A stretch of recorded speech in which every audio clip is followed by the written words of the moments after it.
नमस्कार साथियों, M bye Bhanu Pratap के YouTube चैनल पर मैं भानु प्रताप एक बार फिर से आप सभी का हार्दिक स्वागत करता हूं। आज के इस वीडियो के अंदर हमने क्या पढ़ना है इसकी बात मैंने आपको पिछली वीडियो में बता दी थी। तो आज की इस वीडियो के अंदर हम जिस टॉपिक का अध्ययन करेंगे वो भौतिक विज्ञान के दृष्टिकोण से देखा जाए तो सबसे महत्वपूर्ण टॉपिक है। हमारी इलेक्ट्रिकल भी फिजिक्स यानी कि भौतिक विज्ञान से जुड़ी हुई ट्रेड है।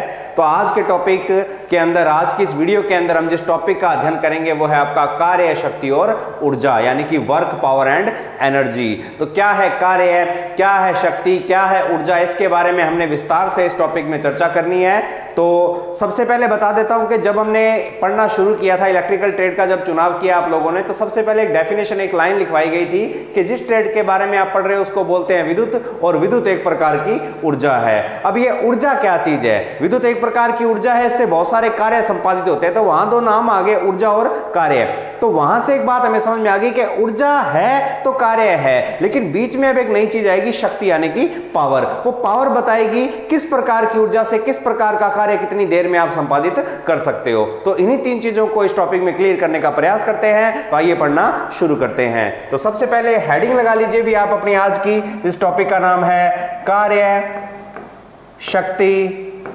और ऊर्जा। कार्य, शक्ति और ऊर्जा यानी कि वर्क, पावर एंड एनर्जी। और इसके अंदर सबसे पहला जो टॉपिक हम अध्ययन करने वाले हैं वो होगा आपका कार्य, जिसको इंग्लिश में कहा जाता है वर्क। वर्क डन या वर्क के नाम से भी इसको जाना जाता है। तो हम पढ़ेंगे सबसे पहले कार्य। तो डेफिनेशन लिख लीजिए, अपनी कॉपियां निकाल लीजिए, रजिस्टर निकाल लीजिए।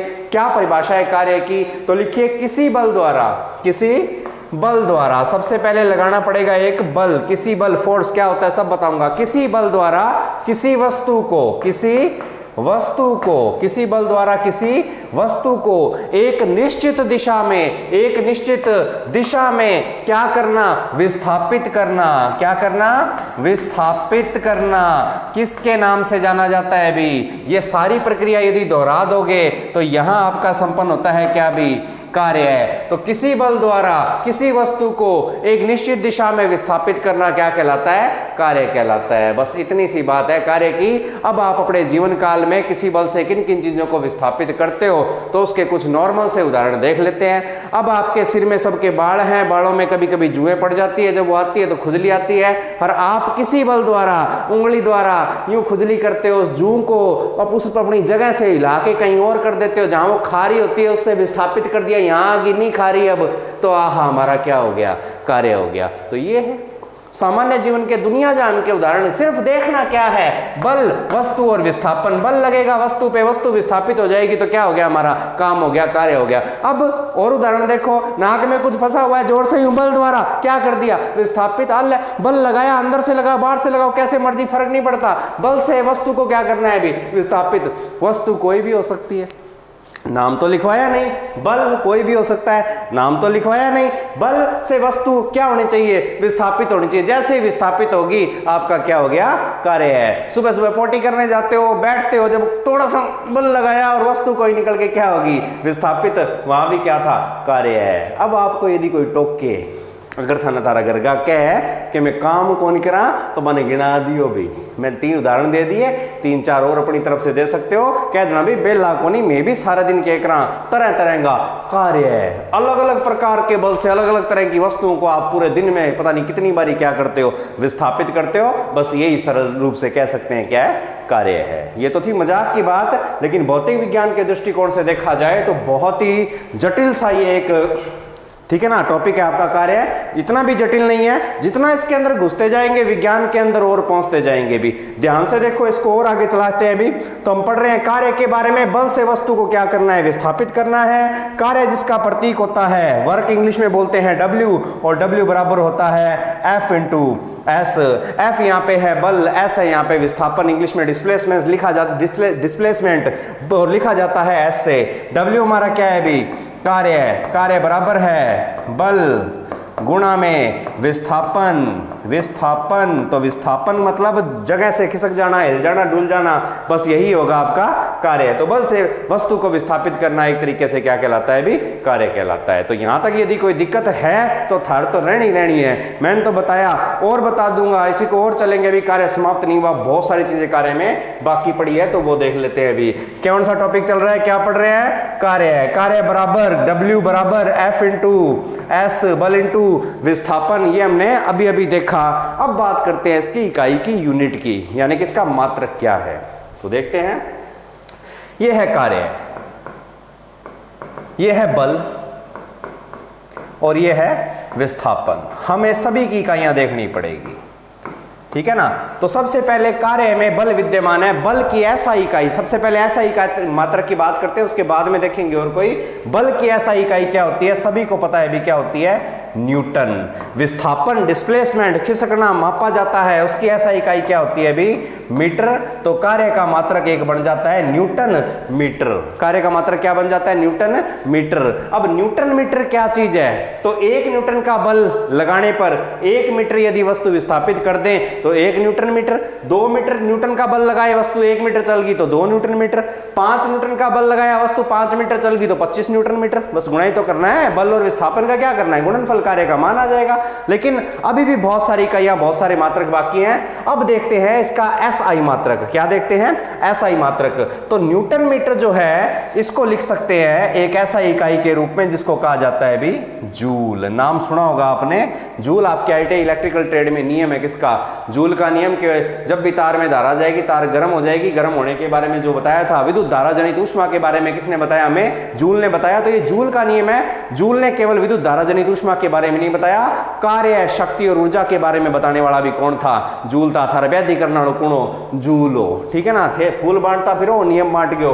तो अब देखते हैं जूल ने और आगे क्या कहा। तो अब बात आती है कि कार्य की इकाई जो न्यूटन मीटर थी उसको हम किस नाम से जान सकते हैं, जूल। तो यहां बात आती है कि 1 जूल कार्य कितना होगा, यानी कि 1 जूल कार्य कितना होगा। सीधे शब्दों में 1 जूल की डेफिनेशन आपको लिखनी है। अभी क्या लिखनी है, 1 जूल कार्य। तो लगा लो हेडिंग, 1 जूल का कार्य या 1 जूल कार्य। तो लिखो इसके अंदर के यदि किसी वस्तु को, ये नहीं कोई वस्तु है भाई, कोई भी डब्बा डुब्बा कुछ भी हो सकता है, बक्सा पड़ा है, पतीला पड़ा है, टोपी है, ट्रक है, कार, गधा, घोड़ा, कुछ मर्जी है, ये क्या है भाई, वस्तु। यदि किसी वस्तु को 1 न्यूटन के, कितने न्यूटन के, 1 न्यूटन के बल द्वारा, यदि किसी वस्तु को कितने न्यूटन के बल द्वारा, 1 न्यूटन के बल द्वारा यदि इसको यहां से उठाकर यहां कर दें और कहां कितनी दूरी कर दिया, 1 मीटर तक विस्थापित कर दें। यदि किसी वस्तु को 1 न्यूटन के बल से उठाकर 1 मीटर तक विस्थापित कर दिया जाए तो इस दौरान किया गया कार्य 1 जूल कार्य के तुल्य होगा। तो इस कार्य को कितने के जूल के तुल्य माना गया है भी, 1 जूल के। तो समझ में आ गई होगी बात, 1 जूल की डेफिनेशन आपके। अब जब 1 जूल की बात समझ में आ जाती है तो ये तो हो गया इसका ऐसा ही मात्रक। उसके बाद में एक प्रणाली है MKS, मीट्रिक प्रणाली के अंदर इसकी इकाई क्या है, ब्रिटिश प्रणाली भी है और भी बहुत सारी प्रणालियां हैं। लेकिन हमें जो लेके चलनी है, हम रह रहे हैं किस देश में भी, भारत में। भारत में कौन सी प्रणाली लागू है, यदि आपको याद हो तो हमारे यहाँ लागू है MKS। और MKS प्रणाली की लगभग इकाइयां जो है वो SI सिस्टम से जुड़ी हुई है। तो हमें MKS भी पढ़नी है, हमें SI भी पढ़नी है, हमें दोनों याद होनी चाहिए। और बाकी भी थोड़ी थोड़ी कभी कभार आती रहती है, कोई बंदिशें नहीं है कि वो नहीं पूछी जाएंगी, वो पूछी जा सकती है। याद आपको सारा कुछ ही होना चाहिए। तो अब बात करते हैं, ये तो थी SI के बारे में, बात करेंगे कौन सी इकाई के बारे में, MKS यानी कि मैट्रिक इकाई के बारे में। तो लिख लेना, कार्य बराबर होता है बल इंटू विस्थापन। बल की एक और इकाई है MKS के अंदर, बल नापा जाता है भी केजी में, किलोग्राम में, किसमें, किलोग्राम में। और विस्थापन नापा जाता है किसमें भी, मीटर में। तो कार्य की एक और इकाई बनती है केजी मीटर। तो W बराबर किस में नापा जा सकता है, केजी मीटर में। अब ये केजी मीटर जो है उसका यदि संबंध जूल के साथ देखें वो क्या आएगा, यदि इसका संबंध न्यूटन मीटर के साथ देखें वो क्या आएगा, कैसे आएगा, तो ये भी जानना जरूरी है। किलोग्राम बल की इकाई है, ठीक है ना, मैट्रिक प्रणाली में। और मीटर भी विस्थापन की इकाई, मैट्रिक में भी SI में भी है। तो यहां पर एक कार्य का मात्रक निकल के आया हमारे सामने, केजी मीटर। भी केजी मीटर जो है जूल से किस प्रकार संबंधित है, तो इसके लिए भी लिख लेना कि 1 केजी मीटर, 1 केजी मीटर बराबर बराबर होता है 9.81 जूल के। 1 केजी मीटर कितने जूल के बराबर होता है? 9.81 जूल, या लिख सकते हो इसको न्यूटन मीटर के। या तो न्यूटन मीटर लिख सकते हो या जूल लिख सकते हो, क्योंकि 1 जूल बराबर है 1 न्यूटन मीटर के, है कि नहीं है? तो उसी प्रकार कह सकते हैं। तो 1 केजी मीटर में 9.81 जूल या न्यूटन मीटर होते हैं, इस बात को हम लिख सकते हैं भी। तो ये आंकड़ा याद रखना, इसके काफी प्रश्न बनते हैं कि 1 केजी मीटर में कितने जूल होते हैं। मैंने बता दिया 1 केजी मीटर में कितने जूल है, पूछ मैं सकता हूं 1 जूल में कितने केजी मीटर होते हैं। तो यदि कोई आपसे पूछ ले कि जी 1 जूल बराबर dash dash dash KG metre, तो क्या लिखोगे? तो आपने लिखना है 1/9.81। हल करने के बाद में जो भी आएगा वो आपको ऑप्शन में देना पड़ेगा, और ऑप्शन अभी आने वाली है, ज्यादा दूर नहीं है, शनिवार को आपका टेस्ट है, उसके अंदर मैं ये चीजें दे दूंगा। अब कई कहेंगे जी 1 केजी मीटर 9.81 जूल के कैसे बराबर हो गया? तो इसको भी समझ सकते हैं, कोई बड़ी बात नहीं है भी। अब ध्यान से देखो, अब भौतिक विज्ञान यदि आपने पढ़ी है, फिजिक्स, तो आपको कुछ बातों का पता होगा कि 1 किलोग्राम, कितने किलोग्राम भाई? 1 किलोग्राम यदि द्रव्यमान कोई मौजूद है तो उसको 9.81 न्यूटन के तुल्य माना जाता है। यानी कि 1 किलोग्राम की यदि हाथ में कोई पत्थर है आपके, तो वो कितने बल के बराबर है? 9.81 न्यूटन के। 1 किलोग्राम का भाठा के अंदर 9.81 न्यूटन को बल मौजूद हुआ है, वो भी कहां पे? पृथ्वी की सतह पर। यदि आप पृथ्वी पर हो तो है, बाकी तो धरती पर ही रहना है, ज्यादा ऊंचा कौन जाओगा? चलेगा तो बहुत बढ़िया बात है, बोला ना चल जी पुठा ही ना पाओ, ठीक है ना? तो 1 किलोग्राम बराबर होता है 9.81 न्यूटन के। तो इसलिए यदि 1 किलोग्राम का फोर्स आरोपित किया जाए किसी वस्तु पर, ये फोर्स है आपका, ये रही वस्तु आपकी, इस पर आरोपित किया जाए और ये विस्थापित हो जाए कितने मीटर भी? 1 मीटर, नया स्थान ये कर ले, तो F इंटू एस जब करेंगे तो केजी मीटर में आपकी यूनिट आ जाएगी। 1 केजी में 9.81 न्यूटन होते हैं, इसलिए 1 केजी मीटर बराबर हो गया 9.8 जूल या 9.81 न्यूटन मीटर के। इतनी सी बात शायद आपको समझ में आ गई होगी। तो आगे चलेंगे, और भी बहुत सारी इकाइयां हैं बल की। एक छोटा सा काम करना भी, एक छोटी सी बात आपको मैं बताता हूं।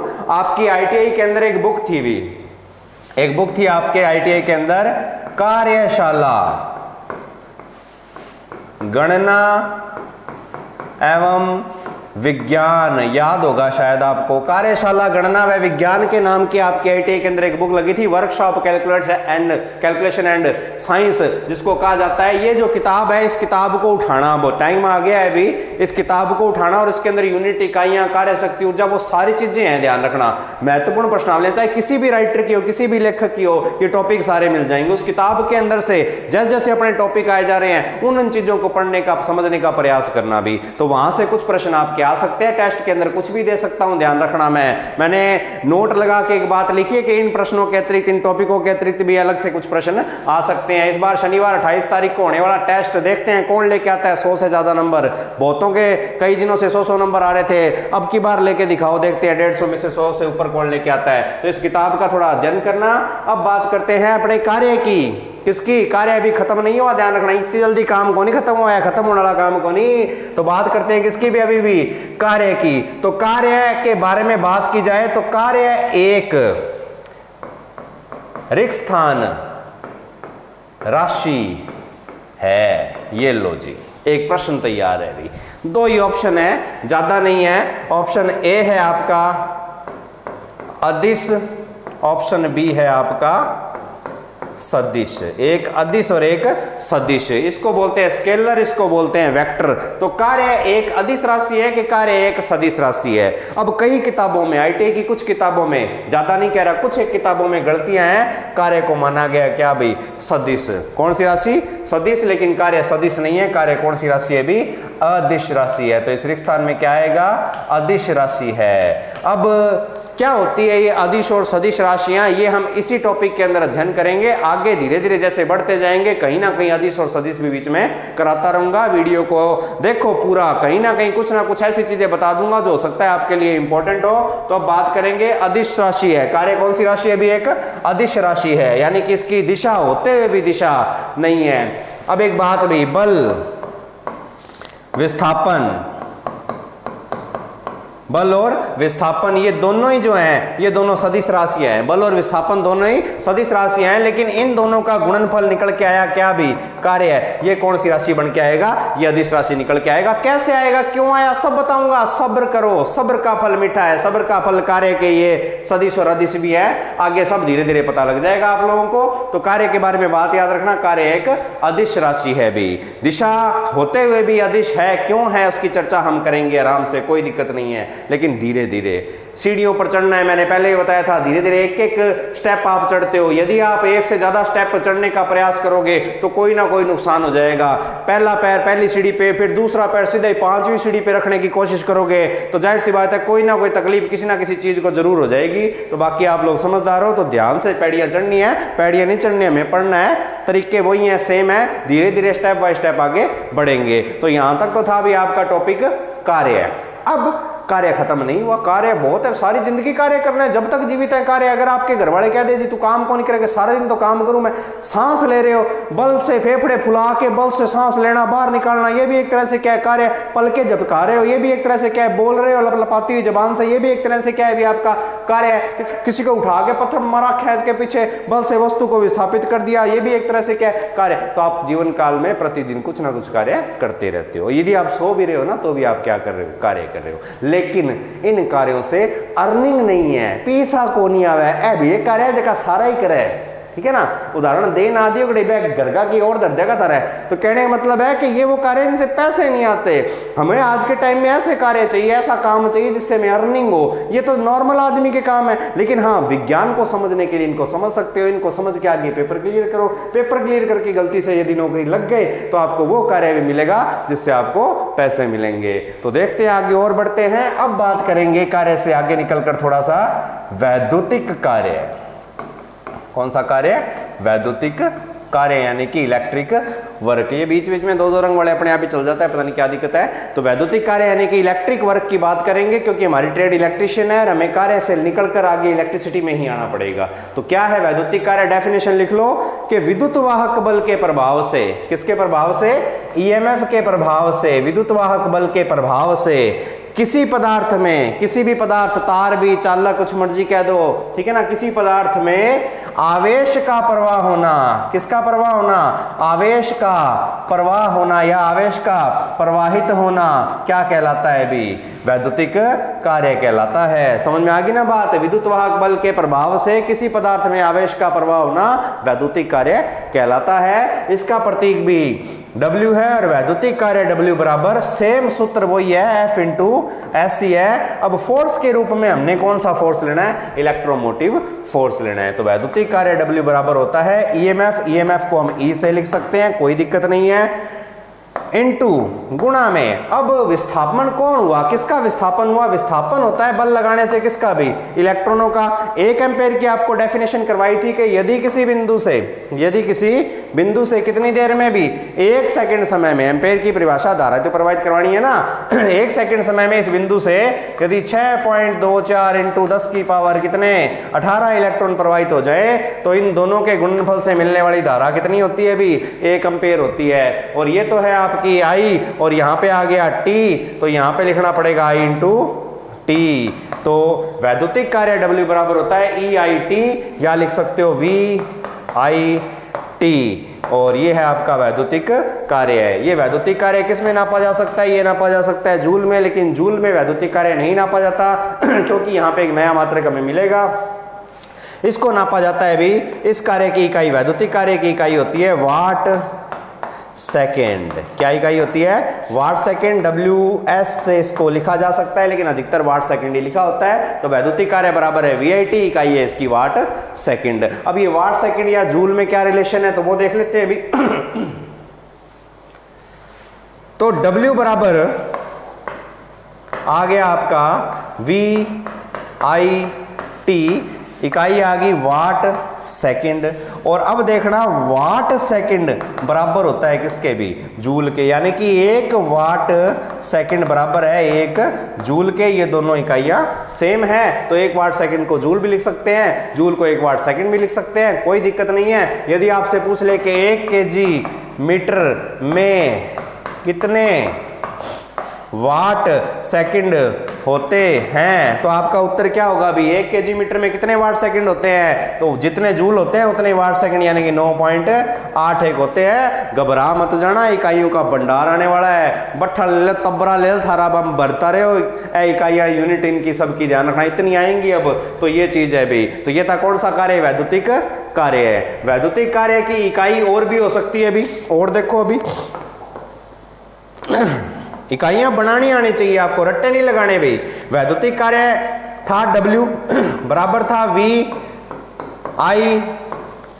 कोई दिक्कत नहीं है, ठीक है। V तो V पड़ा रहने देते हैं, IT को हम Q लिख सकते हैं, आवेश ही तो है। I इंटू टी बराबर Q होता है, Q बराबर IT, ठीक है। तो इसका मात्रक क्या बन गया, वोल्ट कुलाम। ये लो जी, क्या बन सकता है, वोल्ट कुलाम भी इसकी इकाई हो सकती है। अब ऐसा प्रश्न आ सकता है कि निम्न में से वैद्युतिक कार्य की इकाई है और अगर वोल्ट कुलाम लिखा हुआ आ गया तो आप इसको तो इग्नोर कर दोगे और आप क्या देखोगे जी, आप देखोगे वाट सेकंड।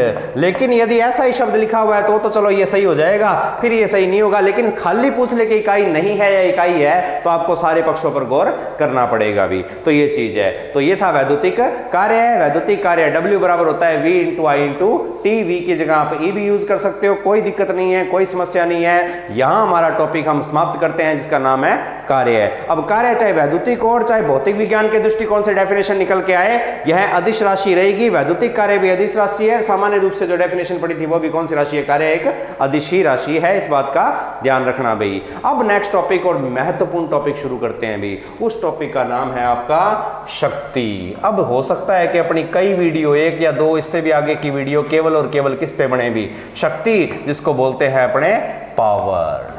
क्या बोलते हैं, पावर। अब हमारी कुछ वीडियो हो सकता है इसी टॉपिक पर बन सकती है क्योंकि टॉपिक छोटा नहीं है, टॉपिक काफी बड़ा है। अब हमारे ओम जी, ओम का नियम वाले ओम जी मिलेंगे शक्ति से। किससे मिलेंगे, शक्ति से। ओम जी की मुलाकात करवानी है शक्ति से। और फिर जब इनकी मुलाकात होएगी तो बातों ही बातों में और इनके जो है वो चलते रहेंगे रास्ते, और रास्तों में ये क्या गुल खिलाएंगे, ऐसे ऐसे गुल खिलाएंगे, देखना आप लोगों की आंख बाहर आ जाएगी। तो ये तैयार करेंगे अपने सूत्र। क्या करेंगे, सूत्र। ओम जी मिले शक्ति से तो भंडारा लग गया, ध्यान रखना, परिवार बढ़ गया इनका।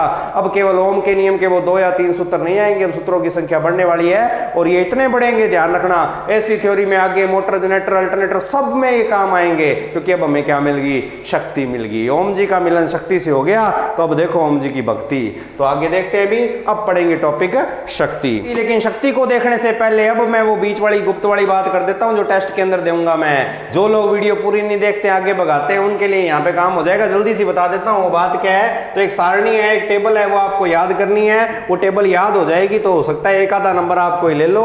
तो ये वो सारणी है, ध्यान से देख लो, इसका स्क्रीनशॉट ले लेना, बताना मत भी किसी को, जल्दी से ले लो स्क्रीनशॉट इसका। अब ये क्या सारणी है तो मैं दोबारा बता देता हूँ आपको। ये है आपके ब्लेड टाइप फ्यूज। कौन से फ्यूज, ब्लेड टाइप फ्यूज, जो ऑटोमोबाइल क्षेत्र के अंदर, कार, मोटरसाइकिल, ट्रक आदि के अंदर काम में आते हैं, उनकी कलर कोडिंग है। ये ब्लेड टाइप फ्यूज की कलर कोडिंग है। इससे जुड़ा हुआ कोई भी प्रश्न दे सकता हूं। ये ब्लेड टाइप फ्यूज है, विभिन्न रंगों में बनाए जाते हैं। अगर काले रंग का है तो वो 1 एम्पेयर का होगा, यदि वो स्लेटी रंग का है तो वो 2 एम्पेयर का है, यदि वो टीन जैसे पीले रंग का, हल्के से पीले रंग का होगा तो 5 एम्पेयर का होगा, यदि वो हरे रंग का हो गया 30 एम्पेयर का हो जाएगा, 15 एम्पेयर का हो जाएगा, नीले रंग वाला लाल रंग का हो जाएगा तो वो 10 एम्पेयर का हो जाएगा। तो इस प्रकार से कलर कोड की टेबल आपको याद करनी है। इससे जुड़ा हुआ एक आधा प्रश्न में पेपर में दे सकता हूं। अब जल्दी सीधे हटा देते हैं अभी ताकि कोई देख ना सके, ठीक है ना। अभी निशान से भी रहेंगे, कोई बात नहीं, इनको भी दूर कर देंगे। तो अब शुरू करेंगे अपना टॉपिक, कौन सा भी, शक्ति। तो जिन जिन बच्चों ने देख लिया है उनके लिए तो बहुत बढ़िया बात है, एक आधा नंबर कोई ले लेंगे, स्क्रीनशॉट ले लेना भी इस चीज का, ठीक है। बाद में मेरी जिम्मेदारी नहीं है, फिर ये ना कहे जी बताए कौन या तो मैंने कराया कौन नहीं। तो मैं बीच बीच में कुछ ना कुछ ऐसी चीजें आपको देता रहूंगा। अब शुरू करते हैं शक्ति। शक्ति की डेफिनेशन बहुत मुश्किल है, वित्तीयों की परिभाषा है, ठीक है, कि लिखी थरा हाथ रह जाएगा लिखता लिखता। तो लिखना क्या है, लिखो भी शक्ति है क्या,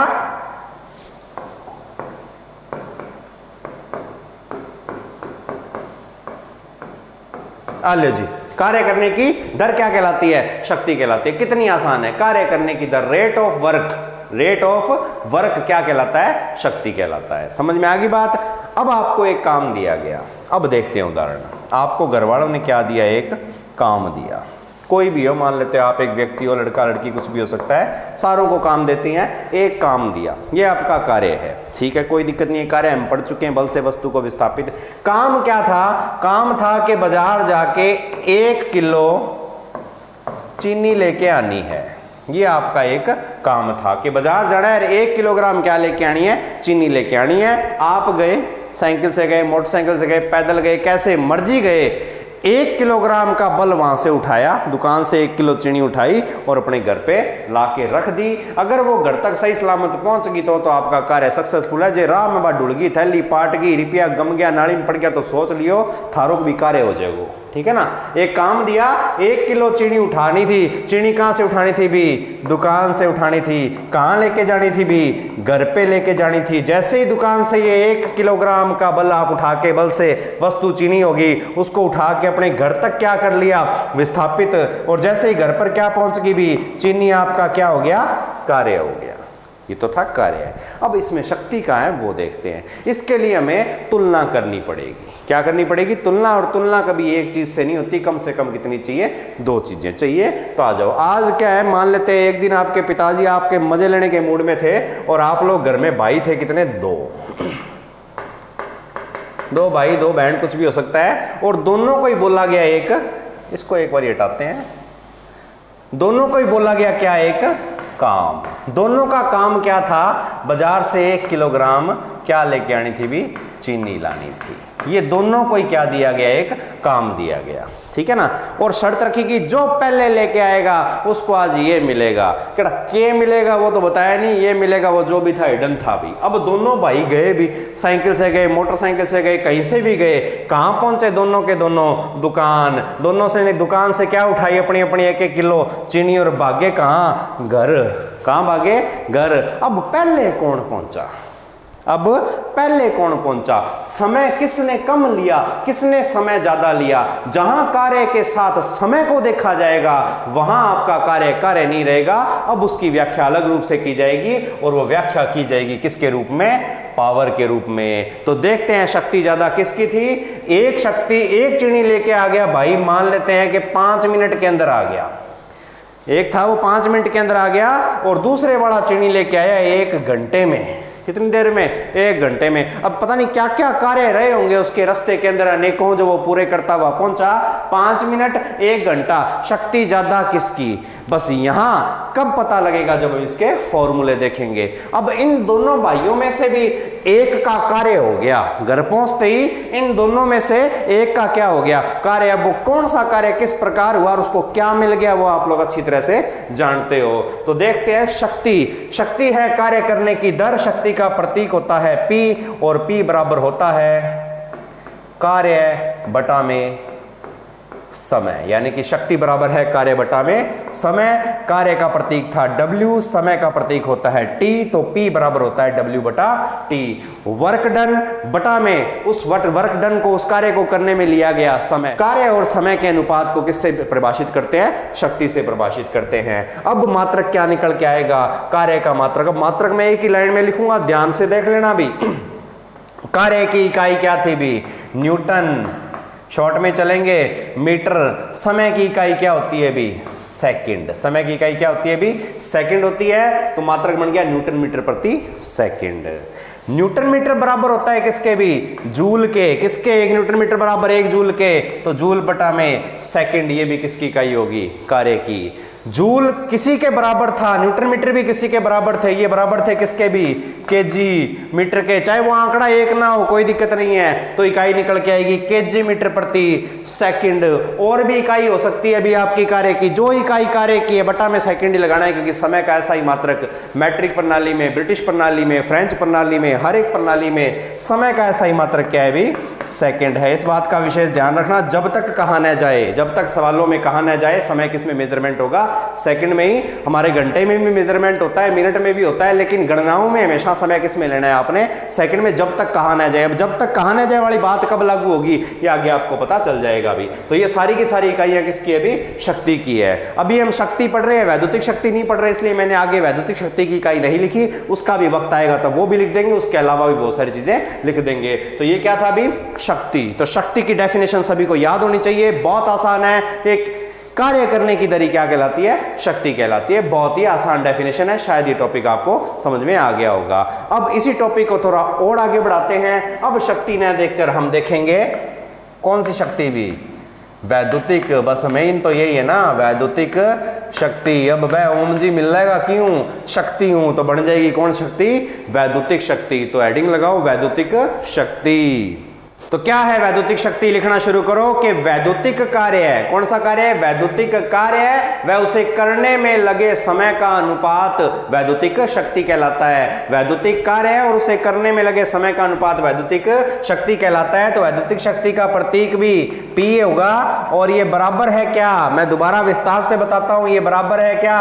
कार्य बटा में समय। लेकिन इस बार कार्य कौन सा? वैद्युतिक कार्य है। तो वैद्युतिक कार्य बटा में करने में लगे समय के अनुपात को किससे लिखते हैं? वैद्युतिक शक्ति से लिखते हैं, इलेक्ट्रिकल पावर से लिखते हैं। अब वैद्युतिक कार्य ज्ञात करने का फॉर्मूला था VIT। क्या था? VIT और बटा में समय की इकाई T लगाना ही पड़ेगा। T से T हमारा कट जाएगा तो वैद्युतिक शक्ति P बराबर क्या बच गया? V इंटू I बच गया। और ये होता है वैद्युतिक शक्ति ज्ञात करने का फॉर्मूला। तो P बराबर है V इंटू I। बहुत ही आसान, कोई मुश्किल नहीं है। V और I फेर आगे ओम जी आने वाले हैं, ध्यान रखना। तो VI, अब ये VI किस में नापा जाएगा? यहां वैद्युतिक शक्ति की इकाई को थोड़ा पृथक किया गया। शक्ति की ऐसा इकाई जो आपकी सिर्फ शक्ति है उसकी ऐसा इकाई होती है जूल प्रति सेकंड, लेकिन वैद्युतिक शक्ति की ऐसा इकाई है वो जूल प्रति सेकंड नहीं है। वैद्युतिक शक्ति की ऐसा इकाई जो होती है उसको लिखा जाता है किससे भी? वाट से। वैद्युतिक शक्ति की ऐसा इकाई, ऐसा ही मात्रक यदि आपसे पूछ ले तो वो क्या होगा? वाट। अब ये वाट कौन है? वाट लगा दूंगा तेरी, वो नहीं है। ये एक महान वैज्ञानिक था जिसने हमें भाप का इंजन दिया। इसका नाम था क्या भी? James Watt. लेना देना इलेक्ट्रिसिटी से तो इसका कुछ नहीं था, लेकिन सम्मान देने के लिए वैज्ञानिक जितने भी हैं, नए आ रहे हैं, जो पुराने वैज्ञानिकों की खोजों को अनदेखा कभी भी नहीं करते, उनमें सच्चाई ईमानदारी बरकरार होती है। जेम्स वाट ने इंजन बनाया। इंजन में पावर होती है। अगर आपने थोड़ा बहुत भी पढ़ा और रेलवे की तैयारी की गई हो तो लोकोमोटिव जो इंजन होते हैं इनको सामान्य लैंग्वेज में पावर कहा जाता है, क्योंकि इनमें पावर, ताकत बहुत ही क्या होती है भी? ज्यादा होती है। ये बहुत सारे पता नहीं कितने हजार न्यूटन के, लाखों न्यूटन के बल से पता नहीं कितनी वस्तुओं को एक से दूसरे स्थान तक प्रतिदिन विस्थापित करते रहते हैं। ठीक है ना? आप लोग कर दो क्या? कहां चाहते था रहे? तो वाट, जेम्स वाट। तो जेम्स वाट ने इंजन बनाया भाप का, ताकत थी, पावर थी उसके अंदर, तो उसको सम्मान देने के लिए वैद्युतिक शक्ति का मात्रक उसके नाम पे रख दिया, अर्थात क्या रख दिया?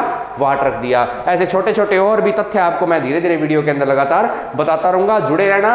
अगर वीडियो पसंद आए लाइक करो, शेयर करो, सब्सक्राइब अगर पसंद आए तो करना, नहीं तो कोई जरूरत नहीं है, ध्यान रखना। तो अब देखते हैं, आगे बढ़ते हैं। अभी तो वैद्युतिक शक्ति P का हमें फॉर्मूला मिल गया। चलें आगे। तो वैद्युतिक शक्ति P बराबर है V इंटू I। यहां तक कोई समस्या नहीं आई तो आगे भी नहीं आई। ठीक है ना? तो ये था P बराबर V इंटू I। अब ओम मिला शक्ति से। अब ओम मिला शक्ति से। अब चलते हैं थोड़ा सा अलग के अब शक्ति P बराबर V इंटू I है। ये V इंटू I तो ओम के नियम में भी था। ये V इंटू I तो ओम के नियम में, ये V और I तो किसके नियम था? ओम के नियम में भी। और ओम का नियम क्या कहता था? ये फॉर्मूला किसका है भी? शक्ति का। किसका फॉर्मूला है? शक्ति का। एल जी आ गया कौन? ओम। ठीक है ना?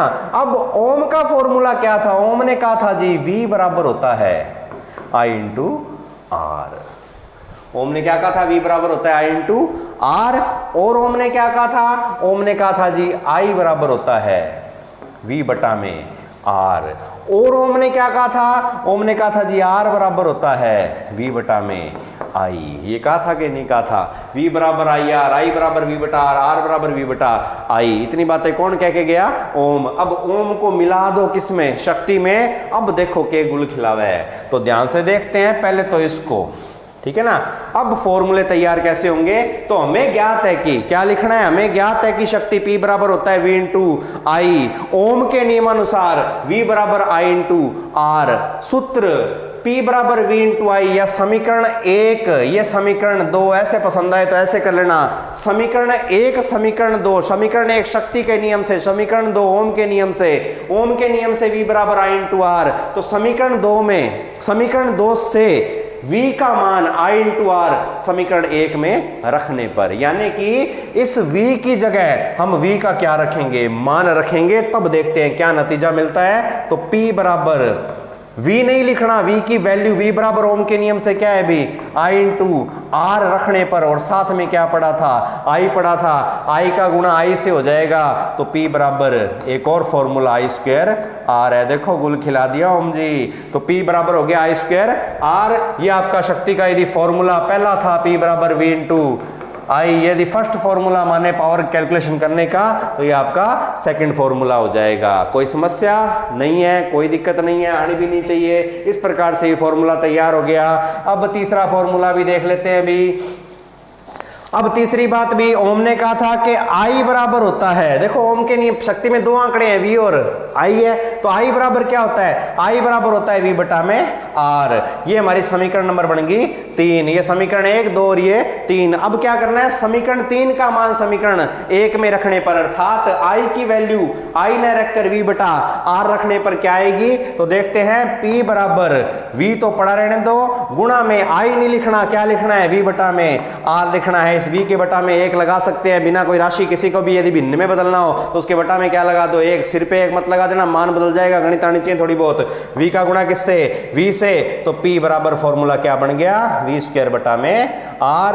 तो ये शक्ति ज्ञात करने का तीसरा सूत्र आपका तैयार हो गया। तो शक्ति ज्ञात करने के कितने फॉर्मूले तैयार हो गए भी, ये आपका पहला, ये दूसरा और ये तीसरा। ये तीनों से कौन सी शक्ति ज्ञात होगी, वैद्युतिक शक्ति। तो मैं लिख सकता हूं वैद्युतिक शक्ति P बराबर होता है V into I square R V square बटा में R। इन तीनों ही सूत्रों से प्रयोग करके आगे आने वाले सवालों को आपने हल करना है, न्यूमेरिकल आपके हल करने हैं, कोई समस्या यहां तक नहीं आनी चाहिए। लेकिन मैं अभी यहां रुकूंगा नहीं, क्योंकि मैंने कहा था कि शक्ति को समझने में हमें शायद एक और वीडियो बनानी पड़ जाए, बनाएंगे, उसके बाद भी एक और बनाएंगे, लेकिन जब तक समझ में नहीं आएगा तब तक हम पीछा नहीं छोड़ेंगे। शक्ति अभी खत्म नहीं हुआ, अभी वैद्युतिक शक्ति चल रही है, आगे फिर यांत्रिक शक्ति आएगी, क्योंकि आपकी जो ट्रेड इलेक्ट्रिकल है उसमें केवल इलेक्ट्रिकल मशीनें नहीं है, मैकेनिकल मशीनें भी है। तो हमें वैद्युतिक शक्ति का भी अध्ययन करना है, हमें यांत्रिक शक्ति का भी अध्ययन करना पड़ेगा, और भी जितने भी तरह की शक्तियां हैं यदि आगे रास्ते में मिली तो उनका अध्ययन हम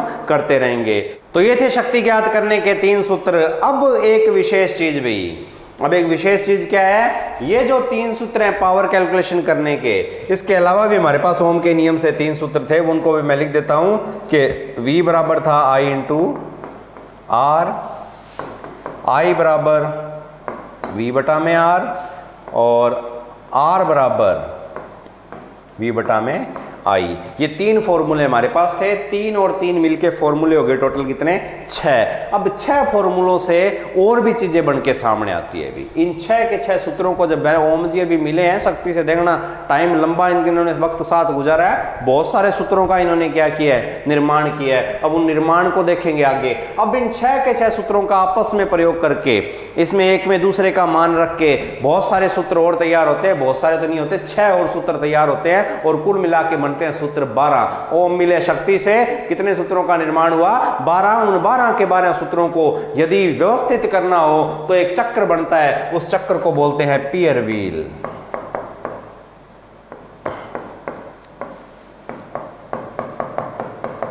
पियर व्हील। अब हमें देखना है पियर व्हील का निर्माण। कई पियर व्हील बोलते हैं, कई पेयर व्हील बोलते हैं, तो अलग अलग उच्चारण में अलग अलग ई आई इधर उधर हो जाए तो कोई दिक्कत नहीं है। हमें ज्यादा अंग्रेजी पे ध्यान नहीं देना, हमें ध्यान देना इलेक्ट्रिकल थ्योरी पे, क्योंकि क्लास इंग्लिश की नहीं है। इंग्लिश में सारे आईटी वाले कितने वो महान है, मेरे को पता है, अच्छी तरह जानता हूं, मैं खुद को भी जानता हूं मैं, कोई बड़ी समस्या नहीं है। हमें कुछ छोटे मोटे शब्दों का अध्ययन करना है, ज्यादा लंबी चौड़ी कोई कहानी है नहीं इसके अंदर। देखते हैं भी पेयर व्हील का निर्माण। किसका निर्माण? Pair wheel. तो ओम के नियम से अब एक चक्र बनेगा, उस चक्र को पियर व्हील बोलते हैं। वो चक्र बनेगा कैसे, दिखेगा कैसे, तो आज कुछ नया करके देखते हैं। चक्र बना के देखा, बनाए कौन बनाया बनाऊ, ओ लो जी, गोलियों पूरा ढंगू बनावा नहीं, फिर बनावा जतो अब इन चक्र के पास कर दिया। ये लो जी, ये क्या आ गया, पेयर व्हील। ये एक व्हील आया है भी, ये एक चक्र है। अब इस चक्र को हमने समान भागों में बांट लेना है भी, इस चक्र को हमने समान भागों में क्या कर लेना है, बांट लेना है भी। ये लो जी, बांटते हैं इसको।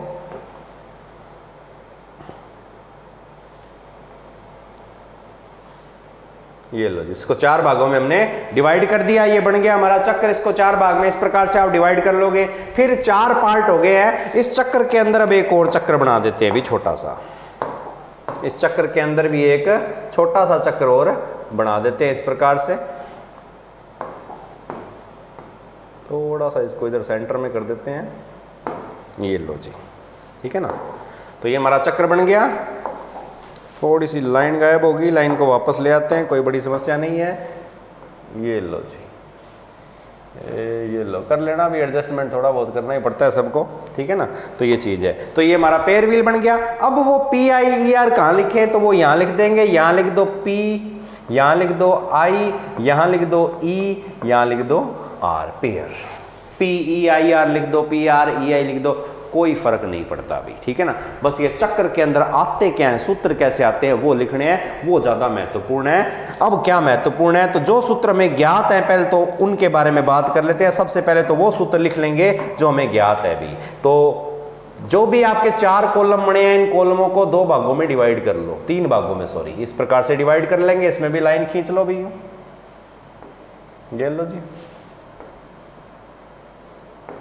टेक्नोलॉजी का बहुत फायदा है, देखो कितनी सीधी सीधी लाइनें खींची जा रही है। अरे यहाँ भलाई मैं घना ही प्रयास कर लूँ, हाथ तो बांको किने न किने चाल ही जाएगा। तो ये देखो पेयर व्हील इस प्रकार से बन गया। अब पावर ज्ञात करने के जो 3 सूत्र हैं वो हम पावर वाली जगह पे लिख लेंगे। करंट ज्ञात करने वाले जो सूत्र बनेंगे वो यहाँ लिख लेंगे। रेजिस्टेंस ज्ञात करने के 3 बनेंगे और वोल्टेज ज्ञात करने के, EMF ज्ञात करने भी 3 सूत्र आपके तैयार होंगे। उनको उनकी अलग अलग जगह पे अपने लिख लेंगे भी। तो क्या फॉर्मूला तैयार हुआ पावर के 3, तो हमें पता है P बराबर होता है V इंटू I, P बराबर होता है भी आपका I square into R, P बराबर होता है आपका V स्क्वायर बटा में R। तो ये 3 फॉर्मूले किसके हो गए भी पावर ज्ञात करने के। पावर वाला खाना कंप्लीट है। अब वोल्टेज यानी कि E की जगह हम V भी लिख सकते हैं, कोई बड़ी बात नहीं है, ध्यान रखना E और V एक ही चीज है। अब V ज्ञात या E ज्ञात करने का ओम के नियम से क्या फॉर्मूला था, V बराबर होता है भी I इंटू R, ये हमने यहाँ लिख लिया, बाकी तो अभी पता नहीं है। ओम के नियम से R ज्ञात करने का क्या सूत्र था, V बटा में I, और ओम के नियम से I ज्ञात करने का क्या सूत्र था, V बटा में R। ये लो जी, तो हमारे कितने सूत्र बन गए जी, 6 के 6 सूत्र हमारे निर्मित हो गए। शक्ति के 3 बन ही गए थे, पर ओम के नियम के हमने पहले अध्ययन कर लिए थे। अब इनको और आगे लेके चलते हैं, कुछ जगह खाली पड़ी है, वहां सूत्रों का निर्माण करना है। अब 6 सूत्र इस पेयर व्हील के अंदर उतर गए हैं। अब बचे हैं खाने 6 और खाली। इनके अंदर 6 सूत्र और आने हैं। वो सूत्र आने किससे हैं, वो सूत्र आने आपके इस P वाले सूत्रों से, क्योंकि P ज्ञात करने के हर सूत्र में VI है, IR है, V स्क्वायर R है, यानी कि PI, VI और R है। बस इन्हीं VI R के तो 2 खाने आपके सब में खाली पड़े हैं, इनको भरना है। भरने के लिए बहुत ही आसान, सबसे पहले एक सूत्र ले लेते हैं। पहला सूत्र ले लेते हैं अपने P बराबर V इंटू I। अब ध्यान से देखो, P बराबर V इंटू I 2 आंकड़े हैं। इसमें यदि V का मान ज्ञात करें तो V बराबर क्या हो जाएगा, V बराबर हो जाएगा P बटा में I, और इसी सूत्र में यदि I का मान ज्ञात करें, I बराबर हो जाएगा P बटा में V। ये लो जी, V का एक सूत्र आ गया, I का एक सूत्र आ गया, V वाला V में लिख देते हैं, V बराबर हो गया P बटा में I। कोई समस्या, ठीक है। नेक्स्ट I बराबर P बटा V, तो I ये रहा, I बराबर P बटा में V। ये लो हमने सूत्र लिख दिया, कोई दिक्कत नहीं है। अब एक P वाला क्लियर है। अब दूसरा उठा लेते हैं भी, अब की बार उठा लेते हैं P बराबर I स्क्वायर R ले लेते हैं भी। इसमें यदि हम ज्ञात करें I स्क्वायर का मान, या I का देखो स्क्वायर तो इसमें है नहीं, तो हमें I की वैल्यू ज्ञात करनी पड़ेगी। I की वैल्यू ज्ञात करनी, I यहीं पड़ा रहेगा, R P के बटा में आ जाएगा। तो I स्क्वायर बराबर हो जाएगा P बटा में R। हमें I चाहिए, I बराबर हो जाएगा P बटा R का अंडर रूट। कुछ ना कुछ मैथ आपको पता होनी चाहिए, क्योंकि जब स्क्वायर हटेगा उस तरफ जाएगा तो किसमें बदल जाएगा, रूट में बदल जाएगा। तो I का एक सूत्र और मिल गया, I बराबर P बटा में R का अंडर रूट। तो ये सूत्र हो गया हमारा। अब इसी को यदि और आगे देखें, इतना तो बन गया। अब इसी को यदि और आगे देखें तो R बराबर क्या हो जाएगा, R को यहीं पड़ा रहने दो, I स्क्वायर P के किस में आ जाएगा, भाग में। तो R बराबर हो जाएगा P बटा में I की स्क्वायर, यानी कि R का एक सूत्र और मिल गया, वो R वाले में लिख देते हैं, I बराबर P बटा में I की स्क्वायर। कोई दिक्कत नहीं है, ठीक है। अब एक फॉर्मूला बच गया हमारा, उसको भी लिख लेते हैं भी, यही कर लेते हैं इसको। अब एक सूत्र पावर ज्ञात करने का P बराबर बच गया आपका V स्क्वायर बटा में R। इसमें थोड़ी सी दिक्कत आएगी, ज़्यादा नहीं है। इसके बटा में 1 लगाएंगे, तिरछा गुणा करेंगे, V स्क्वायर का गुणा 1 से, P का गुणा R से, तो V स्क्वायर बराबर हो जाएगा P इंटू R के। अब हमें V स्क्वायर नहीं चाहिए, हमें तो खाली V चाहिए, स्क्वायर उधर जाएगा तो V बराबर हो जाएगा P इंटू R का अंडर रूट। तो V ज्ञात करने का एक सूत्र मिल गया, P इंटू R, और इन दोनों का अंडर रूट। अब इसी सूत्र से यदि मैं इसको हटा दूं तो R ज्ञात कर लो भी, R यहीं पड़ा रहने दो, P गुणा में उधर आके V स्क्वायर के भाग में आ जाएगा। तो R बराबर हो जाएगा V स्क्वायर बटा में P। तो R का भी सूत्र मिल गया हमें, R बराबर है V स्क्वायर बटा में P। तो यहां हमारा पेयर व्हील जो है वो कंप्लीट होता है। तो इसको आपने उतार लेना है, इसको याद रखना है। याद नहीं रह पाएगा, आपको इसको बनाना सीखना पड़ेगा। बनाना मत सीखो, कोई दिक्कत नहीं है। ये कितने सूत्रों से बना है वो याद रख लो। अब इतने बड़े पेयर व्हील का निर्माण आपको विश्वास करना ही पड़ेगा केवल 2 सूत्रों से हुआ है। अभी इतने बड़े पेयर व्हील का निर्माण केवल कितने सूत्रों से? 2 सूत्रों से। वो सूत्र क्या है? P बराबर V इंटू आई और V बराबर I इंटू आर। जब ओम, मैंने पहले भी कहा था, किससे मिला? शक्ति से। तो कौन उत्पन्न हुए? जी, ये उत्पन्न होंगे। समझ में आ गई ना बात? 2 जने मिलते हैं, उत्पन्न तो बहुत हो जाते हैं, कोई दिक्कत नहीं है। तो ये था कौन सा व्हील? Pair wheel. इस व्हील को याद रखना, इससे आपके सवाल आते हैं, बहुत सवाल आएंगे आगे, अपनों ने सवाल काफी सारे करने हैं। तो ये थी वैद्युतिक शक्ति। और जब शक्ति को ओम के नियम से देख के मिलाकर देखा गया तो काफी सारे सूत्रों का निर्माण हुआ, उनको हमने एक जगह समायोजित कर लिया, हमारे पेयर व्हील का भी निर्माण हो गया है। अब हम आगे बढ़ सकते हैं। अब हमारे कुछ देखेंगे प्रश्न भाई। अब पावर ज्ञात करने के कुछ प्रश्न आते हैं, कैलकुलेशन आती है। तो किस तरह के न्यूमेरिकल आएंगे, सरल सी लैंग्वेज में बात करते हैं। सबसे पहले मान लेते हैं एक सर्किट बना लेते हैं, उसके आधार पे आपको दिखाता हूं मैं। ये लो जी, एक ही रेजिस्टेंस है, हम श्रेणी समांतर मिश्रित पढ़ चुके हैं, एक करने में ज्यादा कोई दिक्कत नहीं आएगी। और यहाँ पे वोल्टेज दे दिया आपको 200 वोल्ट। कितने वोल्ट? 200 वोल्ट। रेजिस्टेंस आपका दे दिया, मान लेते हैं 10 ओम का। कितने ओम का? 10 ओम का। प्रश्न तैयार है। अब आपकी लैंग्वेज, आप बना सकते हो। प्रश्न बनाना मैंने कहा था आपको सीखना पड़ेगा। 200 वोल्ट की सप्लाई से 10 ओम का प्रतिरोध जुड़ा है, कितनी शक्ति लेगा? या 10 ओम का प्रतिरोध 200 वोल्ट की सप्लाई से जुड़कर कितनी शक्ति लेगा? 10 ओम के प्रतिरोध पर 200 वोल्ट की वोल्टता आरोपित करने पर प्रतिरोधक द्वारा ली गई शक्ति का मान ज्ञात। लैंग्वेज कुछ मर्जी हो जाए, हमें ज्ञात करना है इसमें P। क्या ज्ञात करना है? P ज्ञात करने के कितने फॉर्मूले हैं? 3। अब उन तीनों फॉर्मूलों में से हमें फॉर्मूले का सही का चुनाव करना है दिए गए आंकड़ों के आधार पे। दिए गए आंकड़ों में हमें दिया हुआ है एक तो R, क्या दिया हुआ है? R, और एक दिया हुआ है V। तो शक्ति ज्ञात करने का वो सूत्र देखो भाई, 3 सूत्रों में से एक तो था V इंटू आई, एक था I स्क्वायर R और एक था V स्क्वायर बटा में R। इन तीनों सूत्रों में से वो सूत्र देखो जिसमें V भी और R भी हो। पहला देखते हैं, V तो है लेकिन R नहीं है, ये नहीं लगेगा। I है, R है लेकिन V नहीं है, ये नहीं लगेगा। V भी है और R भी है, तो सूत्र क्या लगेगा इसके अंदर? V स्क्वायर बटा में R लग जाएगा। बहुत आसान है। V की स्क्वायर यानी कि 200 की स्क्वायर, 200 का गुणा 200 से 2 बारी कर देंगे और बटा में R कितना है आपका? 10 है। 1 0 से 1 0 कट की, 2 दूनी 4, 1 2 3, ये आ गया वाट, या इसको लिख सकते हो 4 किलो वाट। समझ गए? यानी कि 10 ओम का प्रतिरोध 200 वोल्ट से जुड़कर कितनी सप्लाई लेगा, कितना पावर लेगा? सॉरी, 4 किलोवाट की शक्ति लेगा। किलो में बदलना पड़ेगा, 4 जा रहा है, इकाई बड़ी होगी, कोई दिक्कत नहीं है। प्रश्न अलग बढ़ जाएगा। 4 किलोवाट का प्रतिरोधक है जी, 4 किलोवाट का एक प्रतिरोधक है जो 4 किलोवाट की शक्ति ले रहा है 200 वोल्ट की वोल्टता पर, उसका प्रतिरोध मान बताइए। इस तरह से गणना है, तो कोई मर्जी चीज पूछ सकता है। एक और सवाल देखते हैं।